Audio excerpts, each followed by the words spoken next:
저평가 아파트라는 것은 이게 가치가 있는데 저렴하다는 의미예요. 그렇죠? 그래서 결국에는 안녕하세요. 세비티입니다. 오늘도 소치님들의 질문에 제가 답변을 드리는 영상을 찍으려고 합니다. 오늘 이렇게 질문 주신 분은 제 책을 읽으셨나 봐요. 제 첫 책을 이렇게 읽으시고 스스로 저평가 지역을 찾고 저평가 아파트까지 한번 찾아보겠다는 생각으로 하셨는데 잘 안 되셨나 봐요. 그래서 그 방법이 맞는지 저한테 질문하셨습니다. 일단 질문을 먼저 읽어 드리겠습니다. 저평가 아파트 찾는 걸 잘하고 있는지 모르겠습니다. 2급지부터 5급지, 뭐 대도시, 소도시까지 실거래 대장을 찾은 후에 도시별 전세 가격 지수가 매매 가격 지수를 넘은 도시들을 나열을 해서 찾은 도시들 중에서 미분양이 제일 적은 구를 선택을 하고 그곳에서 동별 대장 아파트를 찾아서 가격이 적은 애를 찾았습니다. 이게 맞을까요? 라고 하셨습니다. 근데 저는 이 방법이 맞지 않다고 생각합니다. 제 책에서도 제가 이렇게 설명드리지 않았거든요. 그래서 오늘은 제가 실제로 어떻게 하는지를 좀 보여드리면서 제가 아파트를 찾는 방법을 좀 알려드리도록 하겠습니다. 제가 가장 먼저 하는 게 뭐냐면요. 흐름을 봅니다. 그 도시의 흐름. 요즘에 되게 편하게 잘 볼 수 있죠. 그래서 이런 곳에서 지금 각 도시들의 흐름이 어떤가를 보죠. 근데 그 전제 조건이 뭐냐면 각 도시는 각기 다른 흐름을 가지고 간다는 걸 전제하에 보죠. 만약에 모든 도시가 똑같은 흐름을 가져간다고 하면 굳이 그 도시 하나하나를 볼 필요가 없잖아요. 그렇죠?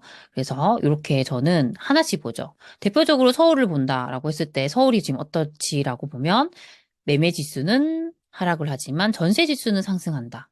이게 다르다는 거죠. 그쵸? 이렇게 볼 수 있고, 그럼 경기도는 어떻게 가지? 라고 했을 때 궁금한 곳들을 찾아보죠. 이게 도시 전체로 되어 있는 곳도 있고, 구로 나눈 곳도 있어요. 그러면 그 구에서 그래서 제일 비싼 곳을 선택을 하죠. 만약에 덕양구라 했을 때 덕양구는 어떨까라고 하면 덕양구도 매매 지수는 정체지만 전세 지수는 그래도 최근에 반등을 했죠. 이런 모습이고. 일산 같은 경우도 반등했죠. 그러니까 이렇게 조금 볼 수 있어요. 그리고 과천 같은 것들을 보면 과천은 매매 지수도 반등을 최근에 많이 했죠. 근데 전세 지수도 반등 많이 했죠. 이게 도시마다 달라요. 그렇죠? 광명은 어떨까라고 했을 때 또 광명은 과천만큼은 아니죠. 그래도 최근에 전세 지수가 또 반등했구나. 이런 식으로 우리가 하나씩 보는 거예요. 그럼 수원은 어떨까? 수원 같은 곳들을 봤더니 수원은 매매 지수보다 확실히 전세 지수 반등이 빠르구나.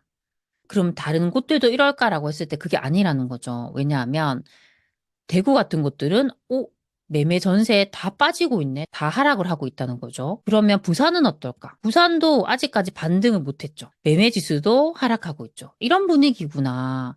다르구나. 이런 것들을 우리가 계속 보면서 알 수 있죠. 그럼 대전은 어떨까? 대전은 또 다르죠. 대구랑은. 대전은 전세 지수 반등이 빠르죠. 그래서 이렇게 보면서 우리가 찾아내야 되는 포인트는 일단 지금은 매매 지수가 하락을 하거나 매매 지수가 정체가 되는 곳이 많구나. 근데 전세 지수가 빠르게 상승하는 곳도 분명히 있구나. 그러면 지금 같은 상황에서는 우리가 관심을 가질 곳은 전세 지수의 반등이 빠른 곳들이겠구나라는 결론을 낼 수 있죠. 1차적으로 이렇게 흐름을 계속 보면서 체크를 해야 됩니다. 그리고 두 번째로는 각 지역의 리스크를 확인하는 거죠. 그럼 서울에는 리스크가 있나? 입주 물량은 어떨까? 서울의 입주 물량이 평균보다 많이 없구나. 아직 그런 리스크가 안 보이네. 그렇죠? 이렇게 볼 수 있고 그럼 대구는 어떻지? 와, 대구는 최근까지 이렇게 많이 입주 물량이 쌓였구나.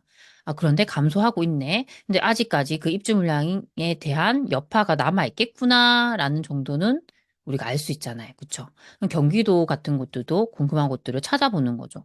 아까 봤던 수원은 어떻지? 수원 입주 물량이 그렇게 많지 않네. 그리고 우리가 아까 봤던 우리가 안양이 궁금하다. 안양시는 어떨까? 안양은 원래 조금 있네. 평균보다 있는 편이네. 근데 내년부터는 확실히 감소하는구나. 뭐 어디에 많지? 이런 식으로 보는 거죠. 그쵸? 그리고 또 용인이 궁금하면 용인도 찾아보는 거죠. 용인도 작년이나 올해 조금 많구나. 입주 물량이 이렇게 보는 거죠. 근데 우리가 항상 주의해야 될 점은 입주 물량이 많다고 해서 무조건 리스크는 아니라는 얘기예요. 이게 입주 물량이 많으면 전세가에 영향을 줄 수 있지만 이거보다 더 중요한 건 미분양이죠. 그러면 미분양을 한번 찾아보자. 미분양을 보는 거죠. 그럼 서울의 미분양은 어떻지? 최근 단계 보면 미분양이 증가했다가 일단 감소를 하고 있죠. 그렇죠? 조금 는다 해도 아직까지 그렇게 많은 편은 아니구나라는 것을 알 수 있습니다. 경기도는 어떻지? 경기도도 늘었다가 감소했다가 최근에 조금 늘었구나. 그쵸? 그럼 이 추이를 계속 살펴봐야 되죠. 근데 경기도도 각 도시별로 봐야 돼요. 광명은 어떻지? 광명이 최근에 미분양이 이렇게 늘었다가 지금 확실히 거의 없잖아요. 없죠. 아직 미분양 리스크는 광명은 없구나. 그런 거 알 수 있죠? 그러면 부천은 어떻지? 부천도 최근에 조금 늘었네. 이게 어떻게 늘어갈지를 우리가 모니터링을 해야 되고요. 그쵸?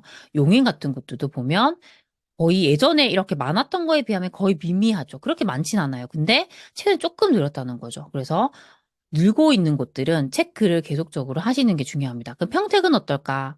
평택은 또 감소하고 있죠. 그쵸? 그래서 이런 식으로 우리가 계속 보시면 좋고요. 하남 같은 곳들도 보면 거의 없죠. 미분양이. 이런 것들은 정말 미분양 리스크가 없구나. 그런 식으로 우리가 계속 그 지역을 체크합니다. 이렇게 또 한 다음에 최근에 뭐 청약 경쟁률 같은 것도 계속 보면 좋죠. 서울은 지금 어떻게 나오지? 와, 서울은 최근에도 거의 세 자리가 나왔구나. 이걸 단지별로 하나씩 디테일하게 봐야 돼요. 여기 위치가 어디지? 여기는 확실히 위치가 좋구나. 우리가 이렇게 보면 위치가 다 나오거든요. 분양가랑 위치랑 이런 것들을 우리가 확인을 하면서 보는 거죠. 여기는 워낙 입지가 좋은 곳이죠. 그쵸? 근데 이런 것들도 보면 미달이 나긴 했지만 일단 경쟁률이 있었다는 거거든요. 그럼 보는 거예요.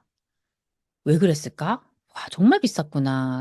분양가가 지금 34평이 44억이거든요. 여기잖아요. 그쵸? 너무 비쌌어요. 근데 중요한 부분은 이렇게 우리가 보면 경쟁률이 84가 18대 1이었다는 거죠. 와, 여기도 수요가 있구나. 이런 식으로 우리가 보는 거죠. 그래서 다른 지역들도 청약 경쟁률이 어떻게 나오는지를 살펴봅니다. 이게 결국에는 흐름에 대한 부분이에요. 제가 계속적으로 흐름에 대한 부분들을 체크를 하는 거거든요. 그렇게 흐름에 대한 부분들을 다 체크한 다음에 제가 하는 것은 입지에 대한 부분들을 계속적으로 체크를 하는 거죠. 그래서 만약에 예를 들어서 저는 하남시가 되게 궁금하다 했을 때 저는 이렇게 일단은 가격을 먼저 확인하죠. 하남시의 가격. 이렇게 확인해서 하남시는 지금 어느 동네가 제일 좋지라고 했을 때 지금 보이는 곳이 뭐 가미동, 망월동, 하감동, 선동 이런 곳들이 좋다는 거죠. 그러면 이걸 구체적으로 일단 하나씩 보는 거예요. 아까 나왔던 곳 중에 하감동부터 먼저 보면 하감동이 어디지? 라고 딱 했을 때 우리가 이런 걸 볼 때 정말 중요한 부분은 이 동서남북에 어떤 곳이 있나를 봐야 돼요. 근데 여기가 하감동이거든요. 우리가 다른 말로 위례 신도시라고 하잖아요. 위례 신도시. 위례 신도시인데 바로 옆에 송파구가 있죠. 이 위례 신도시는 이 송파구랑 성남이랑 하남을 같이 접하고 있잖아요. 그쵸? 당연히 옆에 좋은 송파구가 있으니까 여기가 비싸겠구나. 여기가 얼마 하지라고 봤을 때 평당 4천만 원이죠. 뭐 3천만 원, 4천만 원. 이 정도구나. 여기 지금 송파구 장지동이거든요. 여기가 지금 거의 5천만 원, 4천만 원 정도 합니다. 그렇죠? 그래서 여기가 비싸구나라는 것들을 우리가 일단 이 동서남북에 뭐가 있느냐를 봐도 알 수 있죠. 그리고 이런 아파트들을 보면 와, 중학교, 고등학교도 또 다 끼고 있구나. 그런 것들을 알 수 있습니다. 네. 그래서 이렇게 확인하고 그 다음에 우리가 아까 가미동이라는 곳이 보였죠. 걔도 한번 보는 거죠. 가미동은 어디지? 라고 봤을 때 여기가 있죠. 여기도 바로 옆에 지금 송파구 마촌동 옆에 딱 있습니다. 여기 아파트가 가밀 센트레빌. 이런 아파트가 3천만 원 정도 하죠. 그쵸? 여기도 송파구에 바로 붙었구나. 근데 약간 아쉬운 점은 그런 아파트가 몇 개 없다는 거죠. 맞죠? 그렇구나. 그러면 아까 망월동이 또 있었죠? 망월동을 한번 볼까? 망월동을 보는 거죠. 여기가 이제 미사역 여기 있죠. 저희가 미사 강변 신도시라고 하죠. 여기구나. 여기가 망월동이구나. 여기 대략적으로 얼마 정도 하지라고 했을 때 보면 아파트들이 여기 미사역 있죠. 3,500만 원, 3,200만 원, 여기가 뭐 3,400만 원, 뭐 이렇게 해요. 여기 대략적으로 한 3천만 원 정도 하는구나.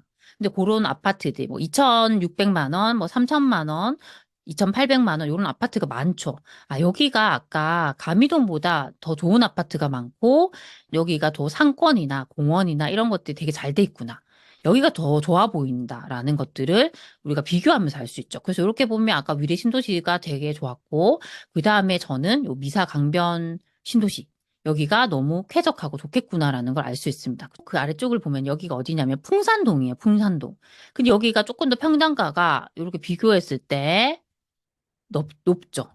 여기가 보면 거의 3천만 원 이상이거든요. 3,600만 원, 3,100만 원. 아, 여기가 뭔가 더 사람들이 좋아하는구나.